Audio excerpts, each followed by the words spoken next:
kalaban. Kayo'y di uubra kahit kamay ko ay talian. Mga abuso nga abutin ang inyong balat na mamanahin ng mga apo ninyo ang mga peklat.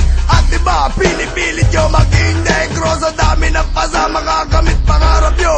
At ang mga mukha ninyo aking mabalatan at gagawin ko maskara. Ito't syota nyo ititikman at babalik ako habang ang sugat ay sariwa. At persa ang pagkila mo sa lababo puro suka.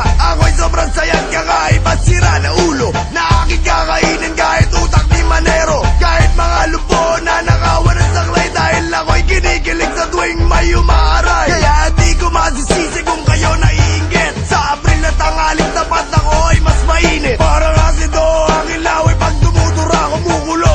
Ano man tamaan ay natutusta.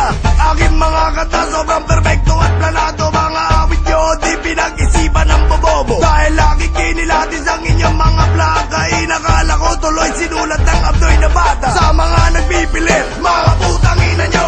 Kung sinong gumagaya, mga putang ina nyo. Mga subot na musikero, mga putang ina nyo. Mga putang ina nyo, mga putang ina nyo. Mga taong makikite, mga putang ina nyo. Mga sarado ang isipan, mga putang ina nyo. Mga taong nagkukunwaring madaming nalalaman. Ano sa putang ina nyo, hindi nyo maintindihan. Pasensya na mali ang kanta ni Sharp Cuneta. Dahil kahapon palumuhan sa'kin ng mga tala. Para misa, ako ang Biblia, kayo disipulo. Nagbago pananaw nyo nung narinig ang sermon ko. Gintong aralan na pulot ang laman, katotohanan na ako ang batas. Walang wala kayong laban. Nagkataon lamang na ang dami nyong nabenta. Dahil sobrang dami Pilipino, ubod at tanga. Mga idolo na masa aking pagtatadyakan. At ang dugo sa aking sapatos, sa nanay nyo palalaban. At ang mga plaka nyo aking nanakawin. At isa sa balbaw at isa sa mukha nyo babasagin. Alam naman natin kung sino talagang panalo. Sa akin na nga tumitingin mga mahal ninyo.